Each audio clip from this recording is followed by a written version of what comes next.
the tears. It gives me great pleasure to bring on stage Mr. Dr. Michael from Atlanta, Georgia. Hello, everybody. Ooh, hey, I am back on. Awesome. Thank you, sir. Brian. I Thank you for your appreciate time. it. Well, I am really glad to be here. I was in Okinawa and hadn't planned on coming, and everybody said, you got to go, you got to go, you got to go. So I thought, okay, we got to go. So my wife and I made plans, and we came, and I have the opportunity to learn from the people that helped me so much to get me to where I'm at right now. My name, of course, is Dr. Michael Donaldson. I'm a chiropractor out of Atlanta. I graduated in '96. We do a lot of alternative care therapies, biofeedback, bionetics, laser allergy, all kinds of cool things. And as a physician, anybody here ever try to convince a doctor about the water? We're not stubborn, are we? Anybody dealt with a skeptic? Has anybody dealt with a critic? I was somewhere between a cynic and an opponent. I have made the position and clearly stated that alkaline water didn't work, that it was a fraud. And the reason that I had done that was because on May 28th of 2009, I got enrolled in the School of Hard Knocks. Gastroschisis is a short gut syndrome where basically your insides are on your outsides. This is not, there we go, Skylar. She is the most amazing person I've ever met in my life. She was born inside out. Everything from her stomach had gotten hung up on the outside, and her intestines, liver, pancreas, spleen, large intestine, small intestine, right ovary, bowel were all on the outside. And when you think things can't get worse, the intestines burst. They did 8 weeks on a colostomy, 8 weeks reversing it, getting the bowels try to work. Lexi is probably the best big sister in the world because every day she'd go to the hospital. We spent a year at Scottish Rite's Children's Hospital in Atlanta. I can get you any floor, any department on my cell phone. They knew us very, very well. And then when things started to get better, it makes a beautiful child. We talk about dehydration like it's some slow process or it's some insignificant thing. You go from this to this in hours. According to what the doctors that you're talking to know, you get most of your water through the bowel. When the bowel shuts down, everything goes wrong. We went numerous times to Scottish Rite, and I'd say, it's Michael, I've got Skylar, she's in acute dehydration. And when you go to a children's hospital and all 4 emergency room doctors and the whole staff surround your table, and they leave the lady at check-in, it's a bad day. She got better. They ended up putting this thing that's called a Mickey button. It's not a Disney souvenir, it's a port in her intestines. That port was on a continuous force feed. That means she was fed 7 days a week, 24 hours a day. And every morning when we woke up, just imagine what comes out the other end and is dripping across the beds, the pillows, the stuffed animals, the floor. And you took a shower with that to rinse her off every day. The water had an impact on me that you can't even imagine. So because of this, I wanted to find out the best way to hydrate. I looked up every kind of water alkalizer, ionizer, you name it. I've used the Jupiter, the Melody, the Microlite, the Royal, the Aqualeve, the Valera, the Ion, and they had abysmal results. And I concluded that basically it was a scam and it didn't really work. I can explain to you the research why the stomach neutralizes the pH and why it can create calcification. What I can't explain to you is why in 6 months I got this on Kangen Water.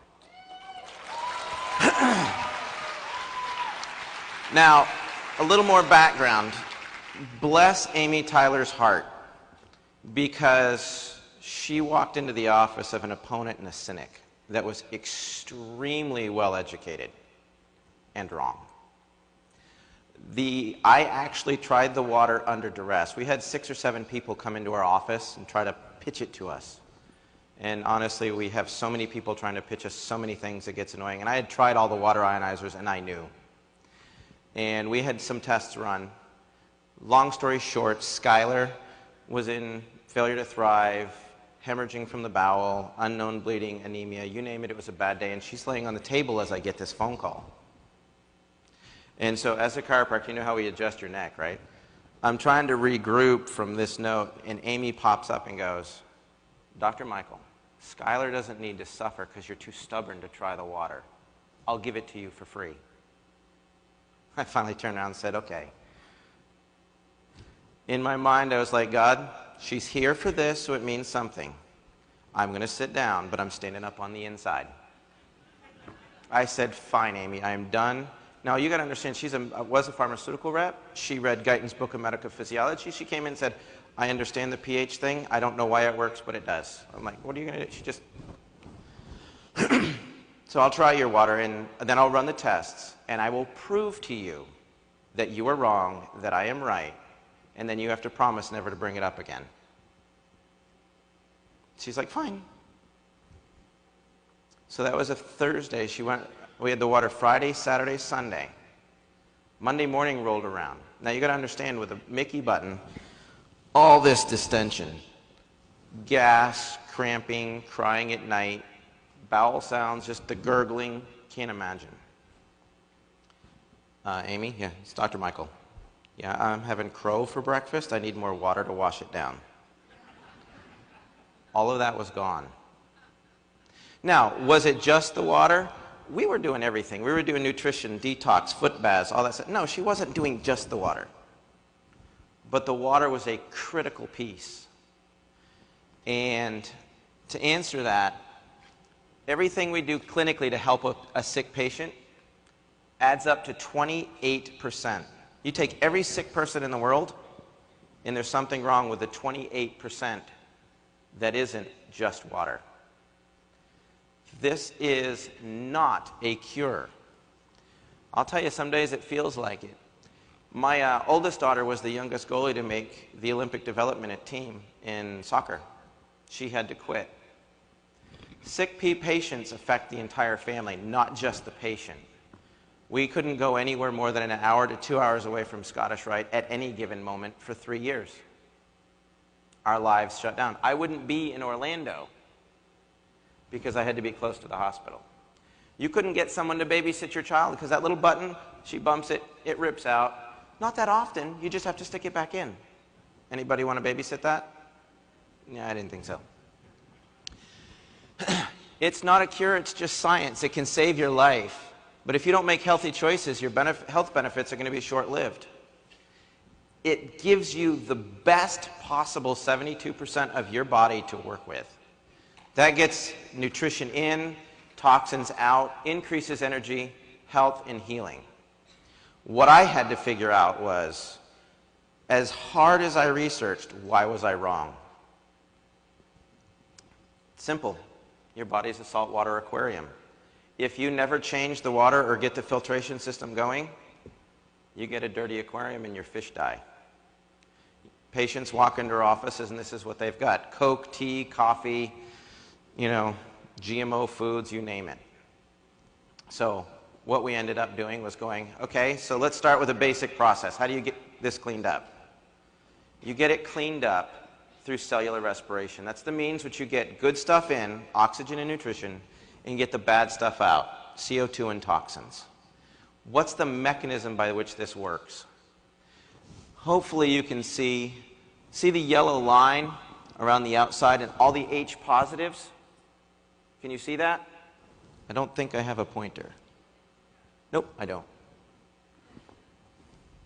Anyways, that hydrogen is extremely important. When you do a detox foot bath, what it's doing is increasing the hydrogen potential on your cells so that it can pulse to get stuff out. The other thing that we discovered was what's called an aquaporin. That's that little green thing in the middle. It's a high-speed hydrating mechanism. It's the plumbing system for water in your cells. It will transport glycerol, CO2, ammonia, urea. It will take hydroxyl, hydrogen across that membrane. But it only does it in a single file, which means it has to be really dispersed to go through that hole. The other thing is it's completely impermeable to charged particles. That means that that hydrogen ion with that charge gets stuck on the cell membrane, energizing it so it can pulse harder.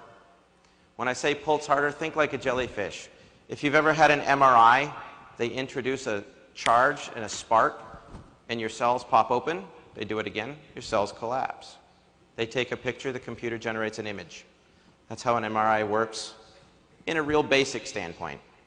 This is what goes on in your cells. Your cells will pulse. That red circle with the 6 in it's the aquaporin. There's hemoglobin in there. And you can see how as it closes, CO2 toxins will pulse out, oxygen and nutrition will go in, toxins out, nutrition in. Well, when water clusters, clumps, gets bound up in what we have referred to a lot of times as the macrocluster, the 16 to 25 molecules, it can't fit in that little hole. So why did all the other ionizers not work? Because they don't actually ionize. If you think about water like this, take a cluster of grapes and I want you to put them into that jug. Can you cram that whole clump in there? No. But if you take them all off and separate them out, you can funnel them right in. That's kind of the process that this works by. And it's considered the ionization aspect. Ionization with oxidation potential is the ORP. I included this chart because it's not alkalinity. This water is not alkaline water, it's alkalized water. The alkalinity is introduced to it electrically, not by the adding of calciums. Anybody ever done the chem test and it's like you do the pH strips and it doesn't work? Well, what happens is I did that because I'm a doctor and that's what we do is pH strips. They're chem strips.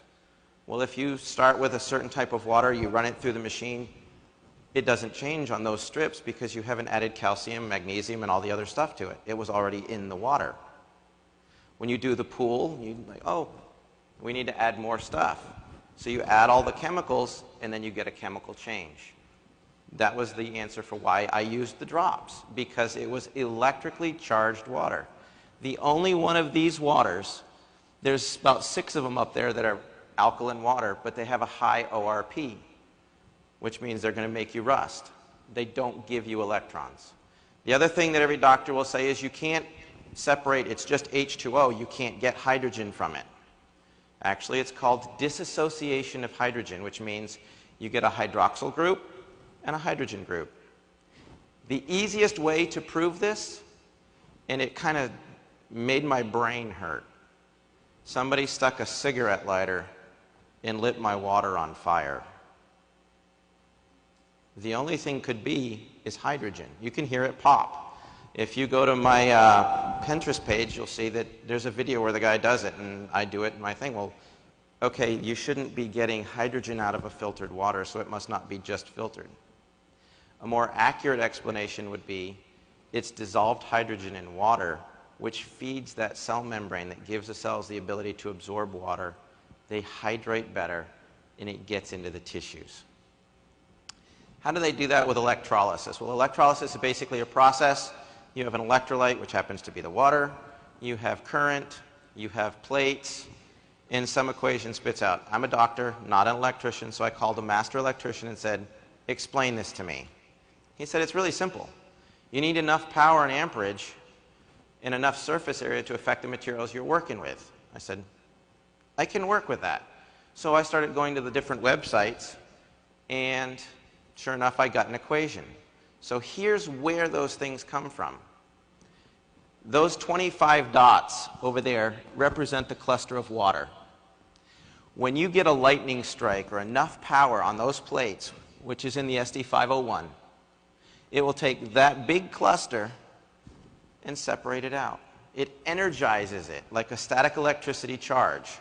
The more charge it has, the more it separates the water, because the water will actually bounce away from each other. This is not accurate. It is a representation. 8.5 breaks the water down to a certain level, and it releases a certain amount of hydrogen and a certain amount of hydroxyl. That's where you get your difference in charges. That's why it changes the pH. Some of the water molecules will actually disassociate. The more power you use, the more it disassociates. The more it disassociates, the more hydroxyl and hydrogen you get. So if we look at 8.5, we get 4 little clusters of, say, 6 molecules. If we do 9.0, it would be 5 molecules of 5. 9.5 would have 6 clusters of 4. 11.5 could have 12 clusters of 2. Again, that's not specific. It's a representation of the concept of why it works. You're not adding any calcium. You're not adding any magnesium. You're simply creating more dissociation, and the energy in the water bounces off each other, so they tend to repel each other and they don't stay clumped together. Ever been played with iron filings, have a magnet under it, they all just clump up? Same difference. We grab a TV antenna, we get a signal. Why? Because we work on receiving electromagnetic signals. Telephones, Wi-Fi's, all that. So why does that power factor so important to disperse it more? Potential electrolysis units is basically a combination of power multiplied by the surface area of the electrode. So you take watts times amps times the surface area. It gives you what's called a PEU. So the SD501 has 230 watts, 2.5 amps, and 466 inches of surface area for the plates. That gives you a PEU of 267,950. Yeah, it's a big number. However, I went to Alkaline Water Plus and started to look at all the power supplies. Because if it's electrolysis and they're doing this with energy, you take 110 watts, a half amp, and the average Korean mesh plate replacement has 117 square inches, you get 6,435 PEUs. That is roughly 2.4% of the power generated by the SD501. Well, if it doesn't have enough power to separate the molecules, you got to add calcium and magnesium, which was that research paper done by doctors that says it can lead to calcification of the arteries in the heart, because they're adding that in. They didn't use the SD501. Why? Well, if you had a $5,000 budget to buy machines, you buy 5 machines and roll with it. You don't buy one. Interesting note, those free electrons that we were talking about, 1 amp, and I had forgotten about this, was 6.24 times 10 to the 18th power.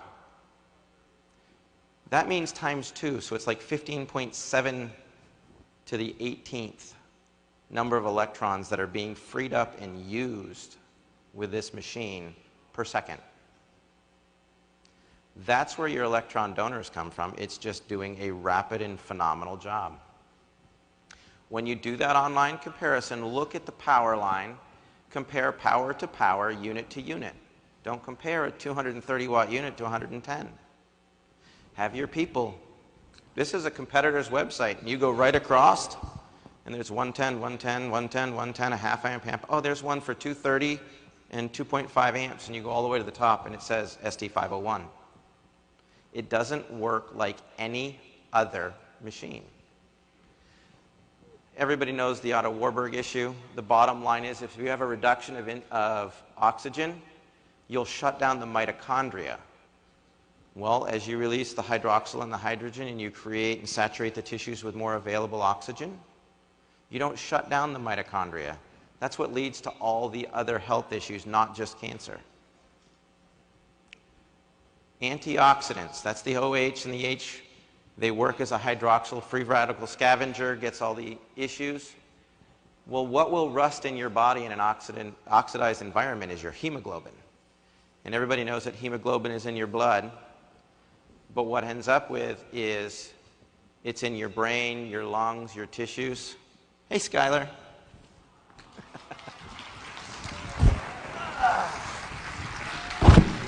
She wants her daddy. This is her in the flesh, happy and good. In short, your tissues may be so contaminated and loaded with oxidized hemoglobin that you can't transport oxygen. You don't have the energy to deal with it, so you need more available hydrogen. How much do you drink? How fast do you want to get well? If a person weighs 160 pounds, they're 72% water. That means that they're 115 pounds. There's 8.3 pounds of water in a gallon. So you're about 14 gallons. If you tell your people drink a gallon a day in 14 days, you'll have flushed the system. If they drink a half a gallon a day, it'll take 28 days. If you drink one 12-ounce can of soda, do this. It's a test you should all do. Don't take my word for it. Take a 5-gallon jug, fill it with 11.5 water, and start pouring in a can of soda. You kill it all. You need nearly 10 gallons of water to neutralize that, or an equivalent level of calcium pulled from your bones. This is just a thing that I did. That's a 32-ounce glass of water with a tablespoon of Sprite. Took about 8 seconds to turn it all acid. Two people I'd like to thank specifically are Hiromi Shinya and Bob Wright. They put me on the path to helping get her well. There's a lot of doctors. Dr. Kareen has become a great friend. She was in Atlanta. We spoke a lot. You know, the hydration issues. People, when they want to